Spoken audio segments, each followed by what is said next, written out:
एक ऐसे नेता जो सत्ता के सबसे ऊंचे गलियारों में बैठे लेकिन वहां की चुप्पियों को तोड़कर बाहर आ गए।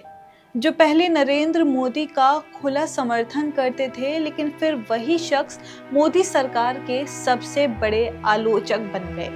कल जब अनुच्छेद 370 हटाने के 6 साल पूरे हुए तो उसी दिन ये खबर आई कि जम्मू कश्मीर के पूर्व राज्यपाल सत्यपाल मलिक ने अपनी आखिरी सांसें ली।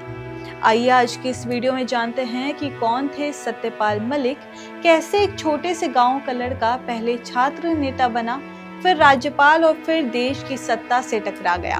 कैसे उन्होंने एक नहीं चार राज्यों में राज्यपाल बनकर काम किया और आखिर में क्यों सीबीआई की रेड उनके दरवाजे तक पहुंच गई। नमस्कार, आदाब, आप देख रहे हैं द हिंदी टॉप और मैं हूं आपके साथ सामिया खान। 5 अगस्त 2019 देश की राजनीति का सबसे बड़ा मोड़, जब जम्मू कश्मीर से अनुच्छेद 370 हटाया गया।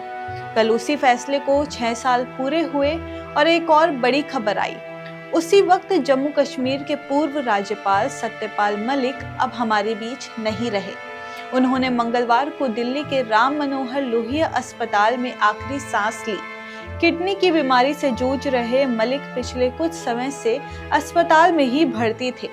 लेकिन ये खबर सिर्फ एक पूर्व राज्यपाल के निधन की नहीं है, ये एक ऐसे नेता की कहानी है जिसने मोदी सरकार की खुलकर तारीफ की, फिर उतना ही खुलकर उसकी आलोचना भी की, जिसने सत्ता की कुर्सी देखी फिर विपक्ष का साथ भी दिया, जिसने जम्मू कश्मीर, बिहार, गोवा, उड़ीसा और मेघालय हर राज्य में एक अलग पहचान बनाई और जिसे अंत में एक बड़े घोटाले के शक में सीबीआई की रेड का भी सामना करना पड़ा। सत्यपाल मलिक का जन्म 24 जुलाई 1946 को उत्तर प्रदेश के बागपत जिले के हिसावदा गांव में हुआ था।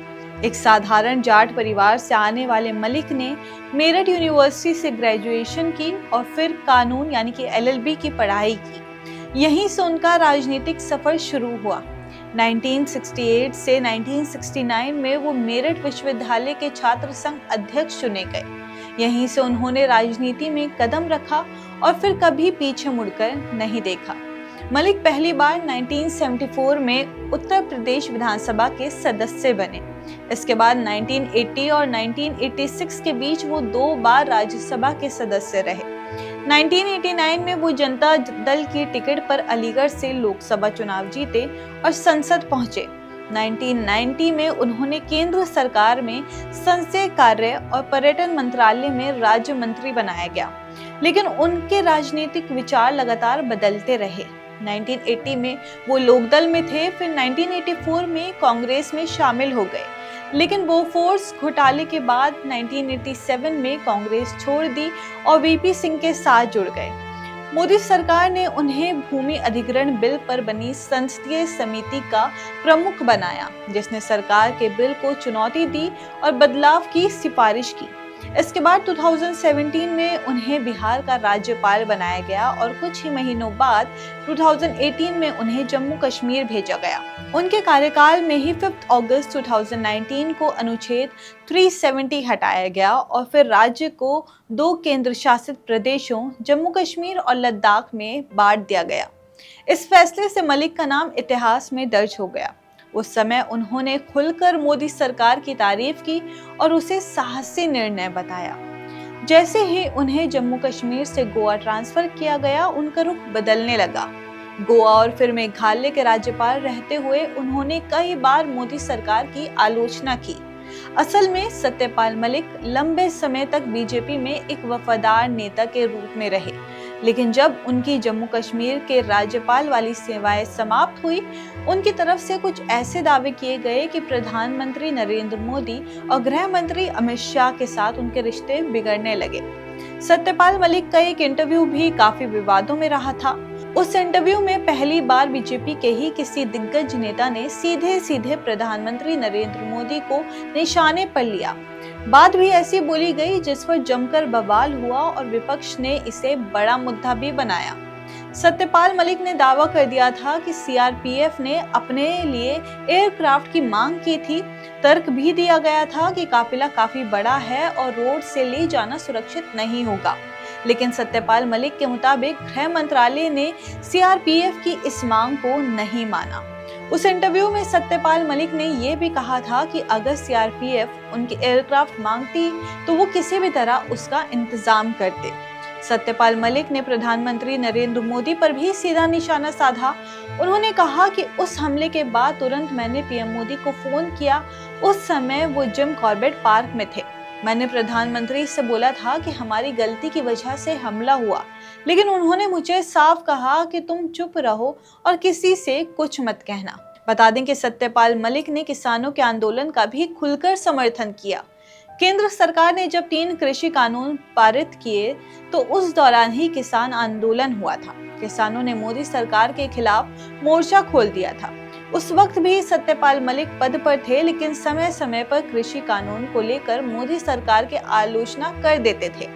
वहीं पद से हटने के बाद उन्होंने मोदी सरकार के खिलाफ विद्रोह कर दिया था।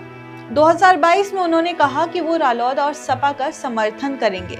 उन्होंने खुद को किसानों का हितैषी बताया और मोदी सरकार को किसान विरोधी कहा। इसी बीच एक नया विवाद सामने आया। जम्मू कश्मीर के किरू जल विद्युत परियोजना से जुड़ा 2200 करोड़ का घोटाला। इस मामले में मलिक ने खुद कहा था कि राज्यपाल रहते हुए उन्हें 2 फाइलों को पास करने के लिए 300 करोड़ रुपए की रिश्वत की पेशकश हुई थी। उन्होंने इसे ठुकरा दिया और प्रधानमंत्री को इसकी जानकारी दी, लेकिन बाद में इसी मामले में उनके खिलाफ सीबीआई ने जांच शुरू कर दी। सीबीआई ने अप्रैल 2022 में केस दर्ज किया और फरवरी 2024 में उनके ठिकानों पर छापेमारी की। दिल्ली, बागपत, जम्मू, श्रीनगर, नोएडा, जयपुर जैसी कई जगहों पर रेड पड़ी। मलिक ने कहा कि मैंने घोटाले का पर्दाफाश किया, लेकिन जांच मुझ पर ही हो रही है। जिन लोगों ने भ्रष्टाचार किया उन्हें बचाया जा रहा है। उन्होंने ये भी कहा था कि राज्यपाल पद से हटने के बाद अब उनकी संवैधानिक सुरक्षा खत्म हो गई है, इसलिए सरकार उन्हें दबाने के लिए जांच एजेंसियों का इस्तेमाल कर रही है।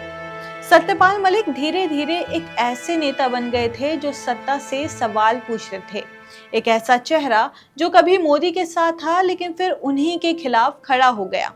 कई लोगों ने उन्हें बेहद साहसी और बोलने वाला गवर्नर कहा, तो कुछ ने उन्हें कड़वा सच बोलने वाला नेता बताया। 5 अगस्त 2025 को दोपहर 1 बजे दिल्ली के राम मनोहर लोहिया अस्पताल में सत्यपाल मलिक का निधन हो गया। यही दिन था जब 6 साल पहले अनुच्छेद 370 हटा था, यानी जिस फैसले के गवाह वो बने, उसी दिन उन्होंने इस दुनिया को अलविदा कहा। सत्यपाल मलिक एक ऐसे राजनेता थे जिनका सफर कभी सीधा नहीं रहा। वो सत्ता के करीब भी थे और उससे टकराने वाले भी। वो राज्यपाल भी बने, सांसद भी और मंत्री भी, लेकिन सबसे ज्यादा उन्हें याद रखा जाएगा उनके उस साहस के लिए जिससे उन्होंने अपनी ही सरकार की आलोचना की। आपकी इस पे क्या राय है, हमें कमेंट्स करके जरूर बताइए और ऐसे ही और जानकारी के लिए आप हमारे चैनल द हिंदी टॉप को सब्सक्राइब कर लें। इसके अलावा आप हमें एक्स, फेसबुक और इंस्टाग्राम पर भी फॉलो कर सकते हैं।